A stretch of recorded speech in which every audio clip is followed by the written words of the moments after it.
আসসালামু আলাইকুম। সবাই আশা করছি সবাই ভালো আছো। প্রিয় গণিতে স্বাগতম জানাচ্ছি।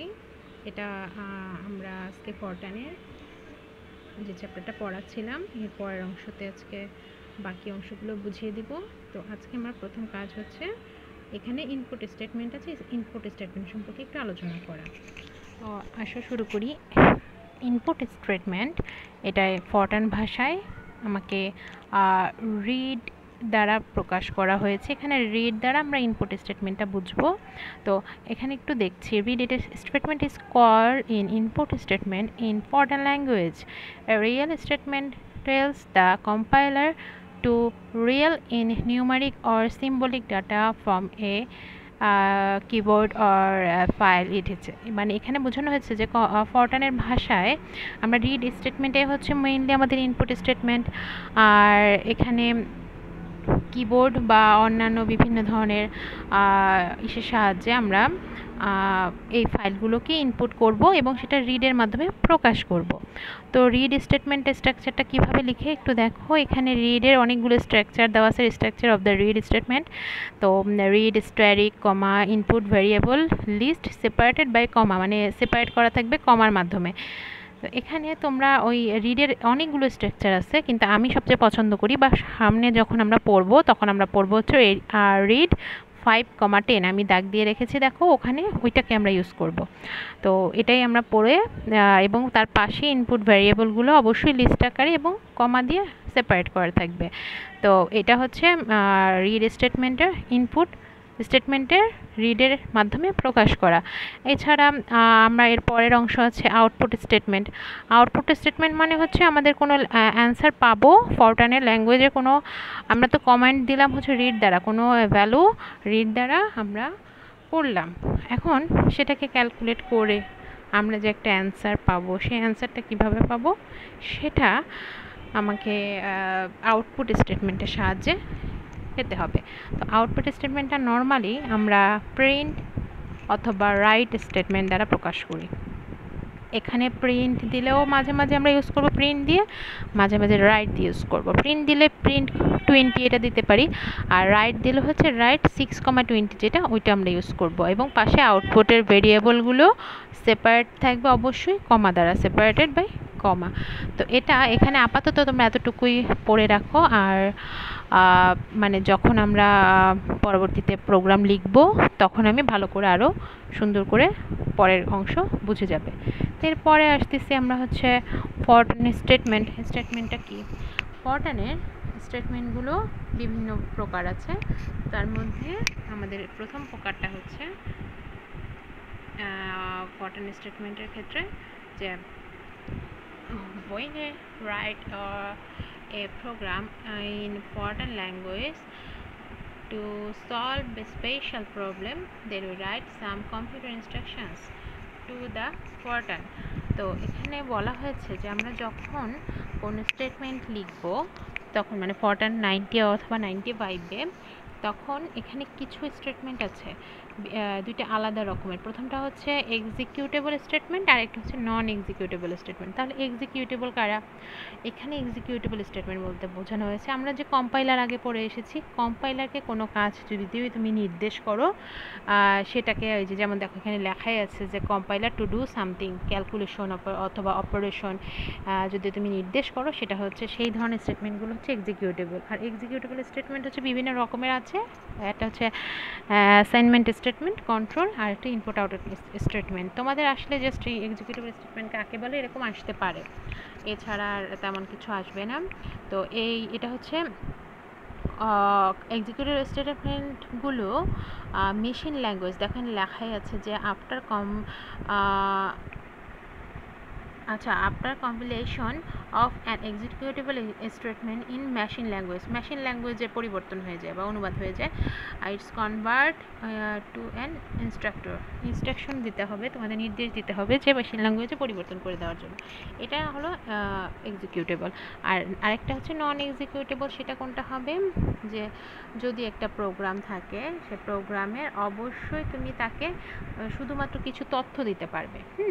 যে ফরটানের প্রোগ্রামে কিছু স্টেটমেন্ট থাকবে যে some statement to only inform to compiler.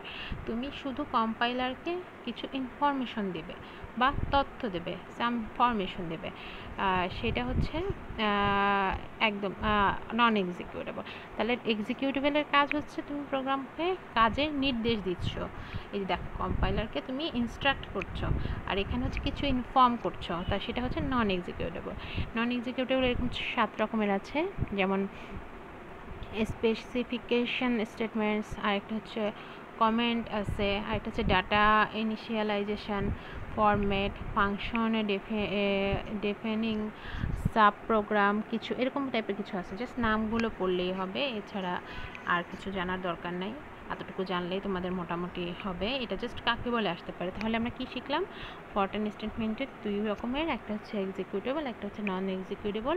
এক্সিকিউটেবলটা হচ্ছে অবশ্যই তোমরা বুঝেছো, কম্পাইলার আগে পড়ে আসছো, কম্পাইলারকে আমরা কিছু নির্দেশ দিই কাজের, আর হচ্ছে নন এক্সিকিউটেবল হচ্ছে আমরা কম্পাইলারকে কিছু ইনফরমেশন দিই। এটা হচ্ছে এক্সিকিউটেবল নন এক্সিকিউটেবলের কাজ। এখন আসে আমাদের সবচেয়ে ইম্পর্টেন্ট যেটা, সেটা হচ্ছে প্রবলেম সলভিং স্টেপস। এটা পরীক্ষায় মাস্ট আসে, পরীক্ষায় এটা দিতে হবে। স্টেপসগুলো আমাদের ভালো করে দেখতে হবে। সেটা কি?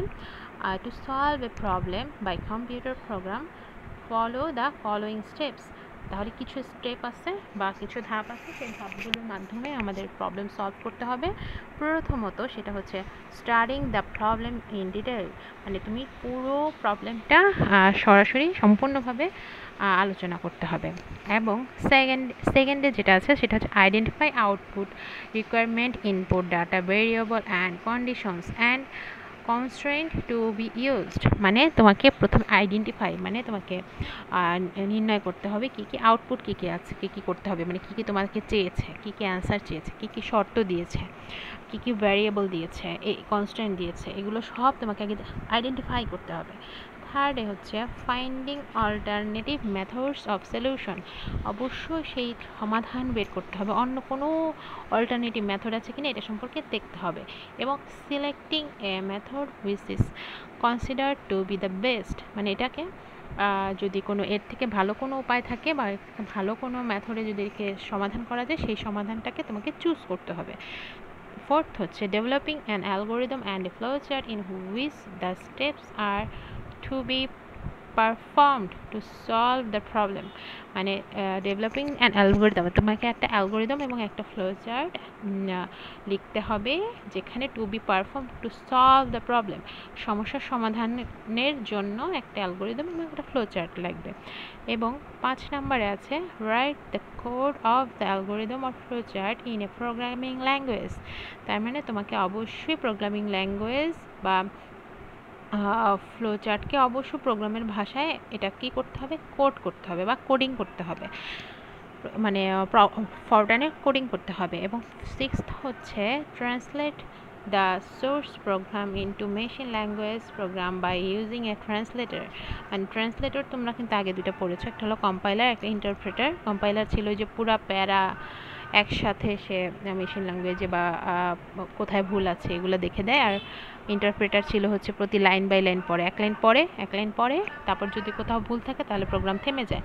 আর কম্পাইলার হচ্ছে পুরো প্যারাগ্রাফটা পড়ে তারপর কোথায় ভুল আছে সব একসাথে বলে দেয়। সো এইগুলো আগে পড়ে এসেছে, এটা নিয়ে আমি আর ডিটেলস না বলি। তো এটা হচ্ছে translate the source problem into machine language program by using translator. আমাদের ট্রান্সলেট করতে হবে কম্পাইলার বা ইন্টারপ্রেটারের সাহায্যে। If there is an error debug them, মানে যদি কোনো ভুল থাকে তাহলে বাগ হচ্ছে সেখানে ভুল আছে, সেখানে এই যে বাগ হচ্ছে পোকা, তাই না? তাহলে ডিবাগ হচ্ছে ওই বাগটাকে ওখান থেকে রিমুভ করা। তো এররটা ডিবাগ করতে হবে অ্যান্ড অ্যাগেইন ট্রান্সলেট ইট, মানে ভুল থাকলে সেটাকে সংশোধন করতে হবে এবং আবার তোমাকে অনুবাদ করতে হবে। এবং lastly run the program to get solution of the problem, মানে অবশ্যই সেই প্রোগ্রামটাকে তোমাকে রান করতে হবে সেই সমাধান পাওয়ার জন্য। তো তো এটা মোটামুটি প্রবলেম সলভিং স্টেপস। এই স্টেপসগুলো তোমরা বানিয়েও লিখতে পারবে। প্যারাগ্রাফ আকারে লেখাচ্ছে, এভাবে 1 2 3 4 দিয়ে লিখলা, এটা আরও ভালো দেখা যাবে, পরীক্ষায় ভালো মার্কস পাবে। এটা কিন্তু ভালো ইম্পর্টেন্ট পরীক্ষায় আসার মতো। তো আশা করছি এতটুকু বুঝতে পেরেছো। এই পর্যন্ত হচ্ছে তোমাদের চ্যাপ্টার 2 এখানেই শেষ হবে। আমি নেক্সট ভিডিও অবশ্যই চ্যাপ্টার 3 থেকে তোমাকে দিব। যদি কারো কোনো প্রশ্ন থেকে থাকে অবশ্যই ভিডিওর শেষে তোমরা প্রশ্নগুলো করতে পারো। ঠিক আছে, সবাই ভালো থাকবে। আল্লাহ হাফেজ।